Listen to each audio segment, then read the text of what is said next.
Hello, fellow Amazonians. It's David from One Apollo with another Cellar Forum discussion. Today we have a post about size name issues with some categories, and this post from Mesa Distribution. Amazon has overridden all my sizes to one count pack of one, and now my child variations are broken into independent listings. Oh, I know these issues. These are a pain, but I'll read it anyways. This has to be one of the most absurd things I've seen as an Amazon FBA seller. I sell three sizes of product: small, medium, large. They are three child listings under the same variation size. A few days ago, I realized my listings were suddenly messed up. The medium size suddenly became split into its own listing, along with all the reviews associated with it. The small and large child listings were still part of the same parent, but the large is now showing one count pack of one instead of large. I wrote to Amazon support asking to fix the size name back to large, and a separate case to fix the split listing back into its parent. I have not heard back on the latter. But oh boy, so they respond that the large cannot be changed because it makes more sense to the customer. I'm so trying to argue that for a size sector to say the options are small or one count pack of one is nonsense.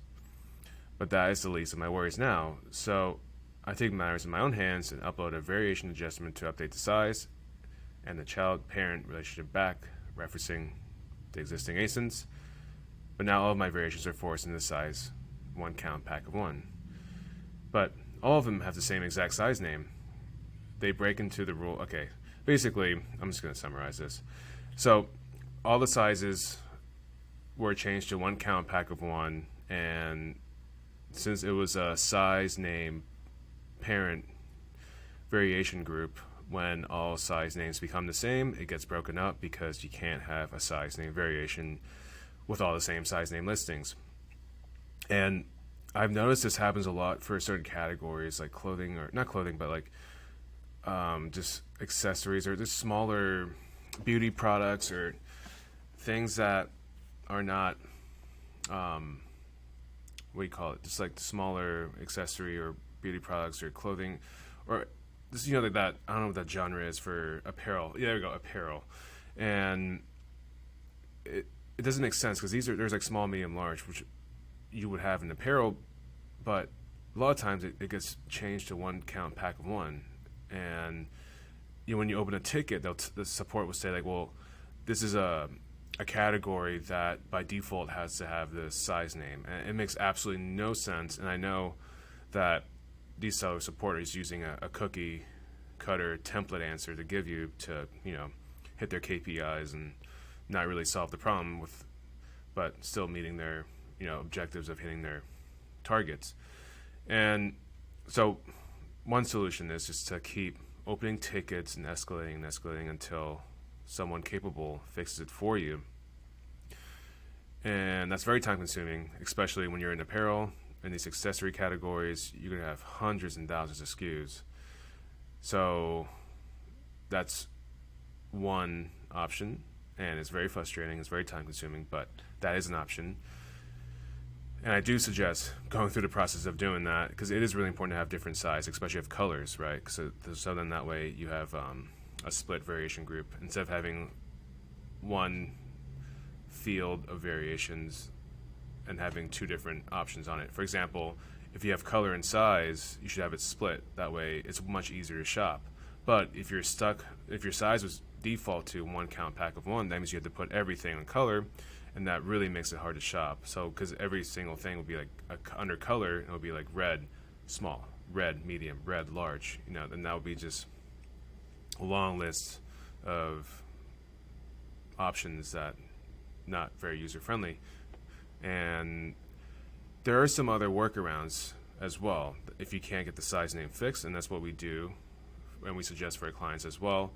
And one of it is using brand story or EBC or A+ content to really showcase the different products, different variations you have under that listing.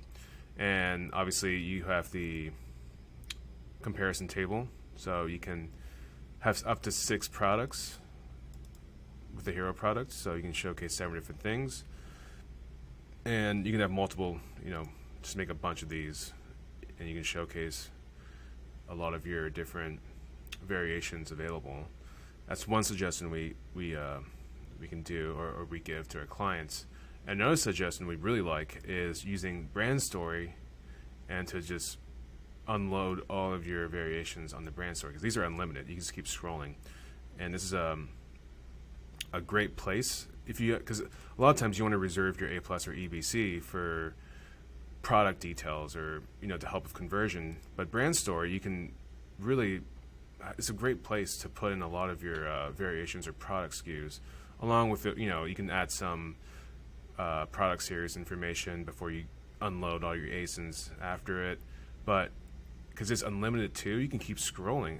And I don't know how unlimited it is, but I've never had an issue not having enough space. So, but still, regardless, it's a great spot to put on all your product details, because it doesn't really take up much. It's like it still doesn't take up your EBC, which is good real estate to sell your product for conversion. And obviously the brand store is good too, but you want to have everything in the listing, because that's where your customer is. The brand store is an extra step. So yes, we will focus on showcasing all the ASIN as always, but ideally you want to have all of your variations available on the listing, on the page they're looking at now.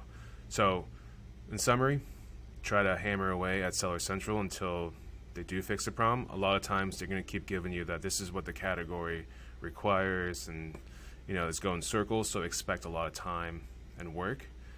If you can, use a different variation group or a different variation field, like color or style.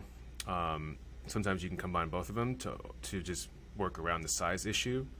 And finally, you can try using A+ content in the comparison products table, or one of my favorite now is using the brand story and using the brand ASIN and store showcase, and just list out your variations on the top banner as well. And that's what we are currently suggesting now for this issue to our clients. So I hope you found this video helpful, and if you do, please do subscribe, leave a thumbs up. It takes very little effort from you, and it makes a massive impact on how YouTube ranks my content. As always, thank you for watching, and I hope to see you next time.